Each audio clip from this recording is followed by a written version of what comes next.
खुलासा, केजरीवाल बेहाल। विनोद चौहान बना केजरीवाल के लिए काल। एक गलती ने आम आदमी पार्टी को कर दिया तबाह।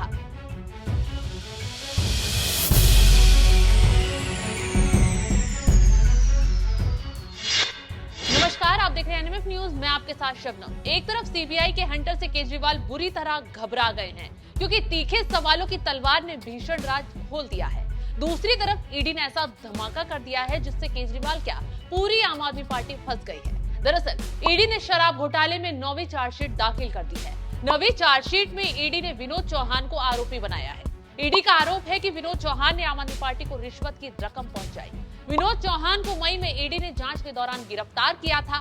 शराब घोटाले में गिरफ्तार होने वाले विनोद चौहान 18वें आरोपी हैं। तो विनोद चौहान का आरोपी बनना मतलब केजरीवाल के लिए बड़ी आफत खड़ा होना है, क्योंकि विनोद चौहान के कनेक्शन ने ही केजरीवाल की जमानत को फंसाया है। ये वही विनोद चौहान है जिसकी वजह से गोवा में आम आदमी पार्टी के हवाला कारोबार के कनेक्शन का राज खुला है। तो सोचिए, अगर विनोद चौहान को ईडी ने आरोपी बनाया है तो कैसे अब केजरीवाल के ऊपर संकट के बादल और ज्यादा मंडरा गए हैं, बताएंगे आगे। लेकिन ये भी बता दें कि इससे पहले ईडी ने पूरक चार्जशीट दाखिल की थी जिसमें ईडी ने आम आदमी पार्टी और अरविंद केजरीवाल को आरोपी बनाया था। साथ ही 10 मई को दर्ज चार्जशीट में बीआरएस नेता के कविता, चरणप्रीत सिंह, दामोदर शर्मा, प्रिंस को भी आरोपी बनाया गया था। खैर, सभी आरोपियों का अब जांच एजेंसी आमना सामना करवाने की तैयारी भी कर रही है, जिससे पूरी आम आदमी पार्टी पर बड़ा काल आ सकता है। तो चलिए ये भी बताते हैं कि शराब घोटाले में आरोपी बनाए गए कौन है विनोद चौहान। ईडी का आरोप है कि विनोद चौहान ने कथित तौर पर गोवा चुनाव के लिए आम आदमी पार्टी को रिश्वत पहुंचाई थी। आरोपी के पास से 1 करोड़ 6 लाख कैश जब्त किए गए थे। ईडी का दावा है कि विनोद चौहान को पता था कि ये पैसा शराब घोटाले से अपराध की आय है। आरोपी ने गोवा चुनावों के लिए हवाला के माध्यम से ये पैसा पहुंचाया था। तो गोवा चुनाव में पैसों के खेल के आरोप में ही केजरीवाल को भी गिरफ्तार किया गया है। कोर्ट में जब ईडी ने केजरीवाल की जमानत का विरोध किया था, तब ईडी ने खुलासा करते हुए कहा था, हमारे पास केजरीवाल के खिलाफ पुख्ता साक्ष्य हैं, नए साक्ष्य भी इकट्ठा किए जा रहे हैं।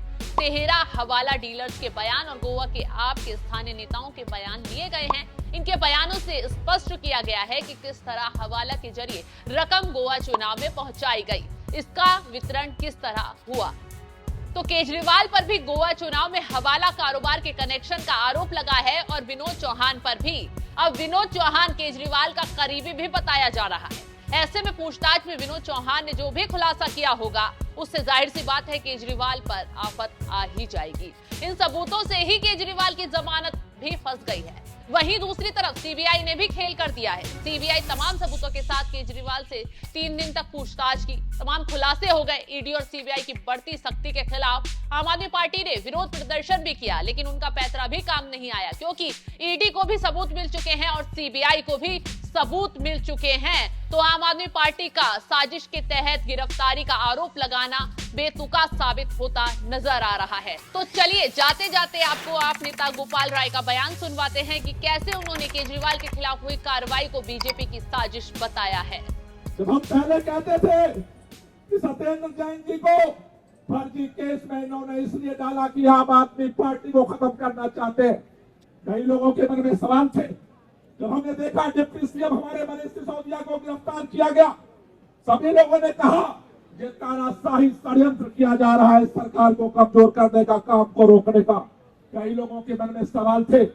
दिल्ली के मुख्यमंत्री को उठा करके जेल में डाल दिया गया। देश के इतिहास में यह भी पहली बार हुआ, सबसे ज्यादा काम करने वाला मुख्यमंत्री। आज तक भारत के इतिहास में कोई मुख्यमंत्री जेल में नहीं गया, लेकिन एक चुने हुए प्रचंड बहुमत की सरकार के मुख्यमंत्री को उठा करके इन्होंने जेल में डाल दिया। कई लोगों के मन में सवाल था, लोग कहते थे कुछ किया होगा तभी तो जेल में गया होगा, लेकिन साथियों आप बार बार सुनते थे, भाजपा का नेता कहते थे आम आदमी पार्टी वालों हमने कोई षड्यंत्र नहीं किया है, ये तो न्यायालय ने जेल में भेजा है। न्यायालय का सम्मान करो, न्यायालय का सम्मान करो, न्यायालय का सम्मान करो। भाजपा एक घूम कहते थे। मैं भाजपा के प्रधानमंत्री से लेकर के सभी नेताओं से पूछना चाहता हूं, जब दिल्ली के अंदर दिल्ली के चुने हुए मुख्यमंत्री को ट्रायल कोर्ट ने जमानत दे दिया, तुम्हारे पेट में दर्द क्यों हुआ और जाकर के हाई कोर्ट से उस पर स्टे क्यों लगाया गया? हाँ भाइयों, तुम न्यायालय का कब सम्मान करोगे? ट्रायल कोर्ट ने फैसला सुनाया।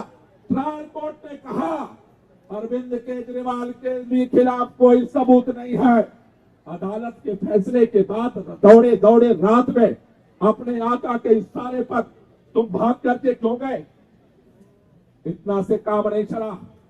हाई कोर्ट के बाद जब सुप्रीम कोर्ट में अर्जी लगे, सुप्रीम कोर्ट ने सुनवाई के लिए तारीख तय कर दी। 26 तारीख को सुनवाई होने थे, लेकिन एक दिन पहले रात में तोता तो गिरफ्तार किया था, सीबीआई के महिला को भी भेज करके जेल के अंदर गिरफ्तार कर लिया। सिर्फ इसलिए गिरफ्तार किया कि अरविंद केजरीवाल को जमानत नहीं मिले, सिर्फ इसलिए गिरफ्तार किया कि अरविंद केजरीवाल बाहर नहीं आ जाए। उनको इस बात का डर लगता है केजरीवाल आएगा और तेजी से जनता का काम चलाएगा, केवल एक बात का डर लगता है।